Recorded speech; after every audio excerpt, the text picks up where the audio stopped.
Very good morning, children. My name is Harinath. I am your physics teacher and I am from Sai Vikas Raman campus. So, welcome to Sai Vikas Raman campus.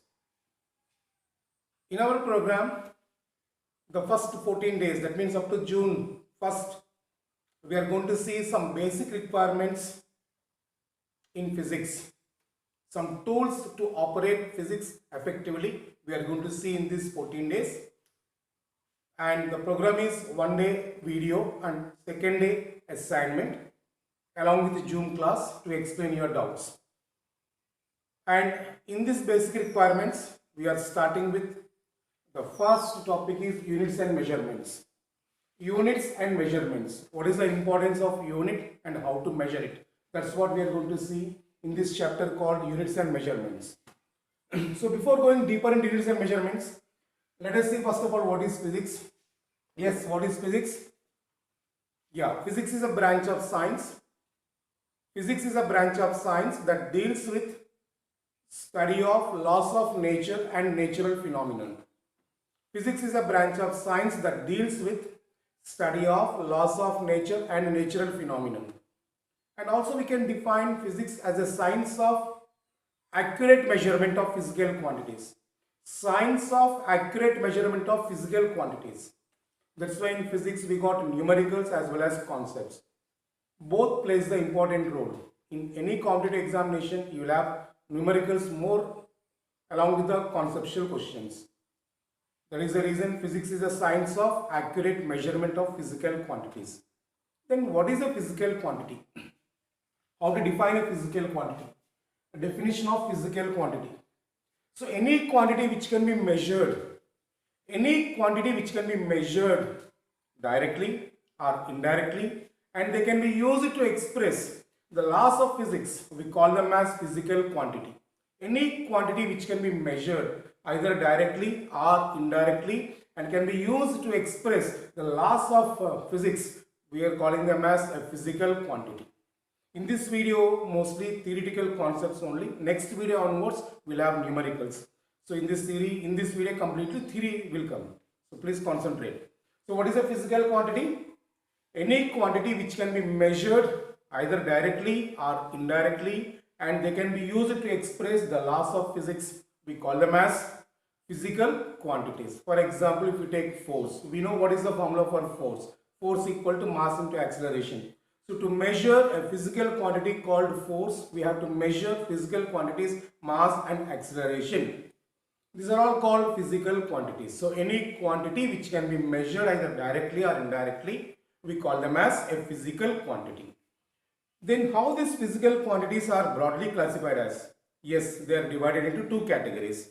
One is fundamental quantities, also called base quantities, and second category is derived quantities. Derived, dependent quantities. Repeating once again, all physical quantities are categorized into two parts.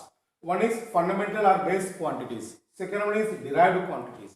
So what are fundamental or base quantities? These quantities have independent existence. Yes, they exist independently. They won't depend upon other physical quantities to express themselves. Yes, they are the leaders. Yes, they have independent existence. Length, mass, time, current. Yes, these are all fundamental quantities. And they have independent existence. They won't depend upon other physical quantities to express themselves. But whereas derived quantities, other than these fundamental quantities, all are called derived quantities.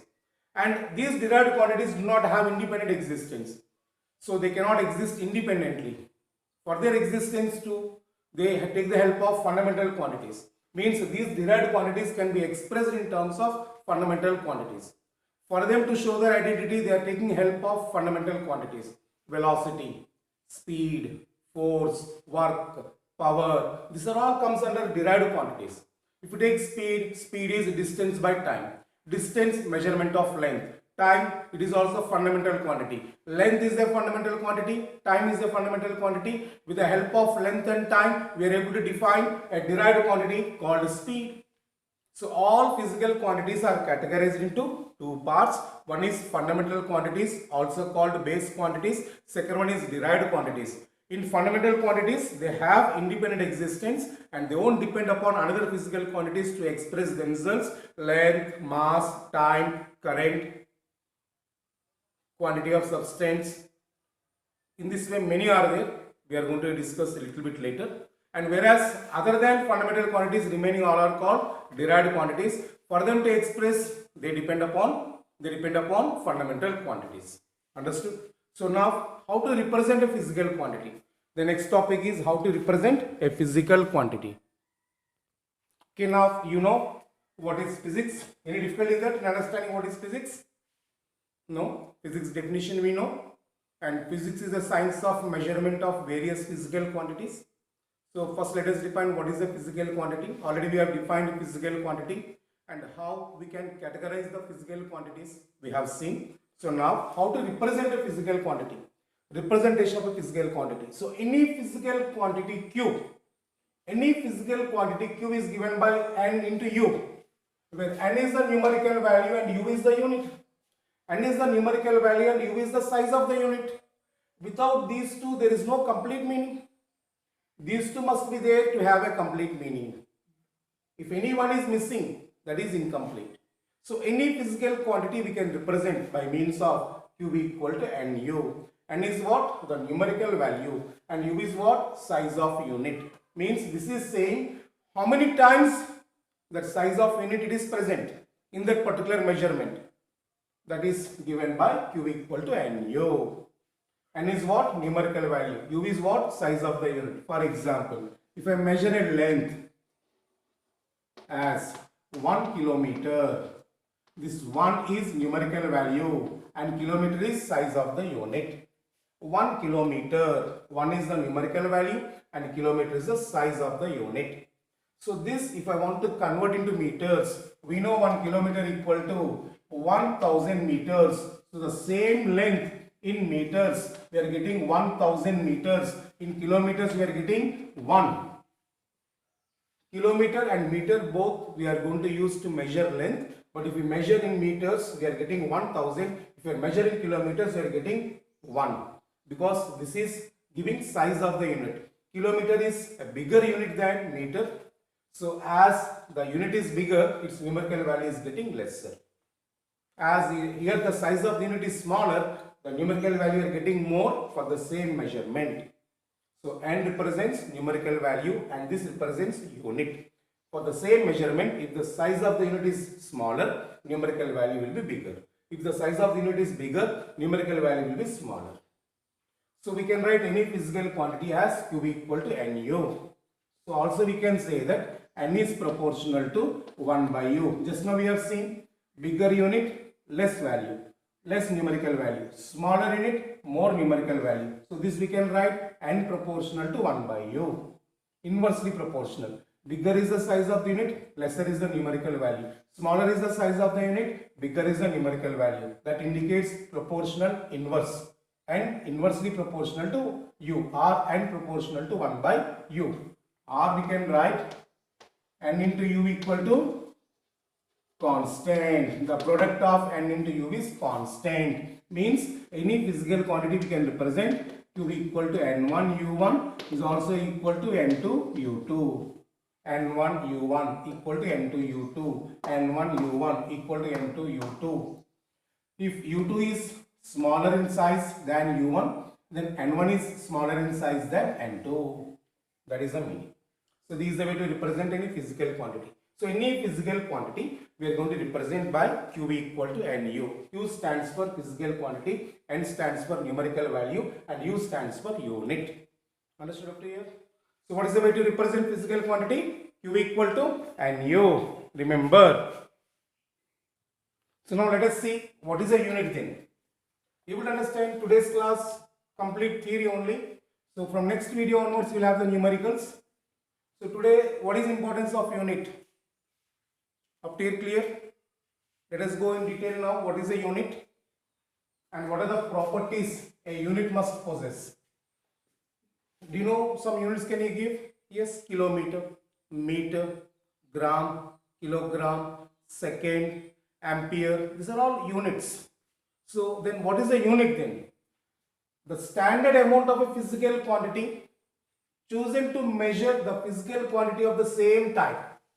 Same type is called a physical unit. Repeating once again, the standard amount of a physical quantity chosen to measure the physical quantity of the same type is called a physical unit. For example, we have taken 1 meter length means this much. So this is 1 meter length. 1 meter length. It is a meter is the unit of physical quantity called length. This we have taken it as standard. So if you want to measure this one, the length of this board, with the help of this we are going to measure, and we are saying that how many times it is more than this standard unit. So we got it as 4 meters, means the length of this board is 4 times the standard unit meter. That's what unit is. The standard amount means 1 meter is the standard amount. Standard amount of a physical quantity chosen to measure the same quantity, the physical quantity of the same type. So I want to measure length of this. I can use this meter, and I used it. I got totally 4 times, means the length of this board is 4 times the standard unit called 1 meter. That is the meaning of unit. Any unit in the same manner. Understood? Repeating once again, the standard amount of a physical quantity chosen to measure the physical quantity of the same type is called a physical unit. For example, if you take a stone of 1 kg, this is 1 kg stone, and if you want to measure any amount with the help of this 1 kg, so what we will do? What we will do after measuring, how we will represent? Suppose if I represent 4 kg, means this is representing unit of, that is mass, and 4 kg means 4 times one standard unit called kg it is present. So we are going to represent this amount in terms of kg, a standard unit, and in this we are getting 4 times that standard unit. That is the meaning of unit. So anyway, unit means this is the meaning. Understood? Then how to define a unit? What are the properties of a unit? First one, it should be well defined, means it should be easily understood. Every common man to educated person, everyone should know the necessity of that particular, should understand that unit. So it should be well defined, because even common man also should be able to represent it. So it should be well defined. Convenient size, it should not be too bigger, it should not be too smaller, it should be of convenient size. For example, instead of meter, if I take 1 mm, very difficult for me to measure. It should be of convenient size. Convenient size. Understood? Should not change with the time. Means time to time if it is changing, it causes a trouble to us. It causes a problem to us. You purchased something, and after some time, suppose if the unit is changing, then again you will be getting loss or you may getting gain. It is a problem for us. Suppose you purchased a land and the size of the unit is changing with the time. At the moment what you purchased, the land, you may get bigger or smaller. If it is changing with the time, then you will be in trouble. So it should not change with the time. At all times, at any time, the unit should be constant only. And international accepted. So everywhere you go, it should be accepted. 1 kg means it is same at all places. Throughout the world, 1 kg means same only. 1 meter means same only. It won't change from place to place. If it changes from place to place, it is very difficult for us. So it should not be changed from place to place. So it should be internationally accepted, and physical conditions should not disturb it. Means with increase in temperature, unit should not change. With increase in pressure, unit should not change. These physical conditions like pressure, temperature should not disturb the unit size. So these are the various properties of units. You will understand? So before closing this, the standard amount of a physical quantity chosen to measure the physical quantity of the same type is called a physical unit, or simply unit. And what are the characteristics of a unit? It should be well defined so everyone can understand it. Convenient size, so it should not give a problem to you, and should not change with time. This is more and more important, or else you get fighting. Should not change with time. And international accepted, so everywhere you go it should be accepted. It should not change from place to place, again cause a difficulty for us. And physical conditions like pressure, temperature should not disturb the size of the unit. So these are the properties, some of the properties of units. Understood? So now we know what is a unit and what properties the unit is going to possess. So now we have just now seen what is a unit and what properties the unit must possess. And now see different types of units. As we have seen in physical quantities, there are two classified into two ways. One is fundamental, other one is derived. In the same manner for units also, there are fundamental units as well as derived units. Whatever fundamental quantities we got and whatever units we represent, we used to represent those fundamental quantities, we are calling them as fundamental units. For example, length is one fundamental quantity. Length is one fundamental quantity, and to represent length we are using meter.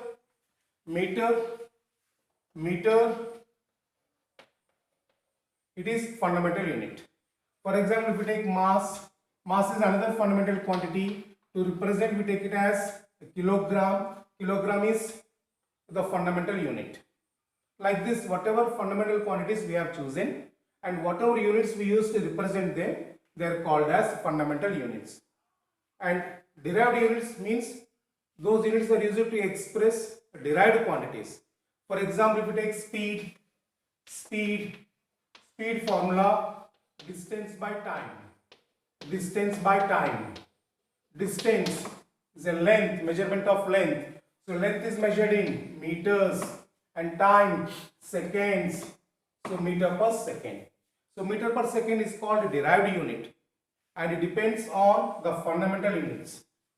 So the units which are used to express the fundamental quantities, we call them as fundamental units, and the units which are used to express derived quantities are called as derived units. So broadly we can divide units also into two categories. One is fundamental units, other one is derived units. Are you able to understand so far what we have seen? So let us recall once again what we have seen. What is physics?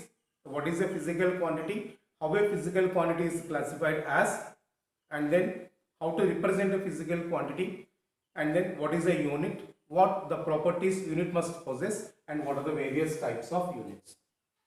Up to you understood? Now let us see system of units, various systems of units. Now coming to system of units. So what do you mean by system of units? A complete set of units which is used to describe all fundamental and derived quantities are called as system of units. A complete set of units by which we can define or by which we can measure or by which we can represent all fundamental and derived quantities is called a system of units. So earlier we got three system of units. One is CGS, other one is MKS, other one is FPS. Different countries used to have different this one. So some they are using FPS, some are using MKS, some are using CGS. So in CGS, at that time, length, mass, time, they are the fundamental quantities and almost everything we are able to express in them.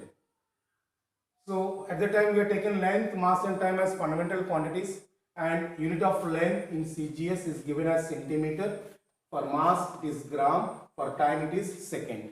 That's why CGS. Whereas in MKS, length unit is taken as meter, unit of mass is taken as kilogram, unit of time is taken as second. That's why it is MKS. Whereas in FPS, unit of length is taken as foot, and this is taken as pound, and time is taken as second, that is FPS. So before we used to describe almost all derived quantities with the help of these three fundamental quantities by using these three system of units CGS, MKS and FPS. But later on, physics expanded a lot, got many branches into that. Many branches have been added into that. So to overcome this difficulty, now we are going to use SI, system of units, new one, SI. It is a modified form of MKS. And here we got three fundamental quantities, but in SI we got 7 fundamental quantities. So to describe various branches in physics now, we are taking help of 7 fundamental quantities along with the 2 supplementary quantities. So SI, in the system of unit called SI, there are 7 fundamental quantities. Here only 3, but there are 7 fundamental quantities and 2 supplementary quantities. So let us see what those 7 fundamental quantities and what those 2 supplementary quantities and what they are representing now. After any difficulty in this CGS, MKS, FPS? So apart from CGS, MKS and FPS, so nowadays we are using SI. It is a modified form of MKS, and already said to describe various branches now in physics we require more number of fundamental quantities. Earlier we used length, mass and time. Now along with that we have added 4 more fundamental quantities to satisfy almost all branches of physics. So now in SI, these are the fundamental quantities. One is length, mass, time, electric current, luminous intensity, temperature, quantity of matter. Length, mass, time is a common we use in mechanics part and almost in all the topics. Electric current for electricity point of view, luminous intensity for optics, and temperature for heat and thermodynamics, and quantity of matter, that is we are going to use in modern physics. Everywhere we are going to use them, but mostly we use them in modern physics. Understood this one? Length, mass, time, electric current, luminous intensity, temperature, quantity of matter. These are the 7 fundamental quantities we are listed in SI. So totally there are 7 fundamental quantities and 2 supplementary quantities. Coming to fundamental quantities once again, length, unit is given by meter, that is the symbol we show, small m. Mass, unit is given by kilogram, symbol kg. Time, unit is given as second, symbol s. Electric current, unit is given as ampere, symbol A. Luminous intensity, this we use in optics to know what is intensity of light. Luminous intensity, candela, CD. Temperature, measured by Kelvin, K, symbol. Quantity of matter, mole, MOL. No need to go depth, what is, how to define meter, kilogram, second, no need. Just simply learn what are the fundamental quantities we are using in SI and their units, enough, no need to define them. So length is measured in meters, mass measured in kilograms, time measured in seconds, electric current in amperes, luminous intensity in candela, temperature in Kelvin, and quantity of matter in mole. Apart from these 7 fundamental quantities, there are 2 more supplementary quantities called plane angle and solid angle. Plane angle, to measure any 2-dimensional, we call it as a plane angle. Plane angle, it is measured in radians, symbol is RAD. Whereas for 3-dimensional point of view, to measure 3-dimensional angle, so like this, if you want to measure a 3-dimensional angle like this we call steradian, solid angle. Later on we get this solid angle, SR, measured in steradian. This is for 3-dimensional, this is in a plane, means 2-dimensional. For this we use this plane angle, and for this we use, here we are going to use solid angle. Later on we learn regarding depth, regarding this. For the timing, just remember plane angle and solid angle are the 2 supplementary quantities we are using in SI. So finally we have seen what is CGS, what is MKS, what is FPS, now what is SI. In SI totally there are 7 fundamental quantities and 2 supplementary quantities. Length, mass, time, electric current, luminous intensity, temperature, quantity of matter are taken as fundamental quantities, and plane angle, solid angle are taken as supplementary quantities. So this finishes the first video, only theory part. From next video onwards we'll have the numericals. So before closing this video, let me recall once again what we studied. So initially we have seen what physics is, and in that we came across a word called physical quantity. Then we studied what is physical quantity and how physical quantities have been classified, and then how to measure a physical quantity, what is a unit, what the properties unit must possess, how many types of units are there, fundamental units, derived units, and then what are the system of units, CGS, MKS, FPS, after that SI. And what is the interesting thing we have seen in SI? Totally there are 7 fundamental quantities and 2 supplementary quantities. Whereas in CGS, MKS, FPS, only 3 fundamental quantities. But in SI we introduced totally 7 fundamental quantities to express to various physical quantities connecting all branches of physics. So can you say once, what are the 7 fundamental quantities? Length, mass, time, next electric current, temperature, luminous intensity, and amount of substance are quantity of matter. Length unit is meter, mass unit is kilogram, time unit is second, electric current ampere, luminous intensity candela, CANDELA, temperature Kelvin, quantity of matter mole, and these are the symbols what we are going to use to represent them. Apart from that, there are two supplementary quantities called plane angle, solid angle. Plane angle we measure in radians, solid angle we measure in steradians. So this is regarding basic information regarding units. So next class we are going to see numericals in this particular chapter. Until then, bye. See you.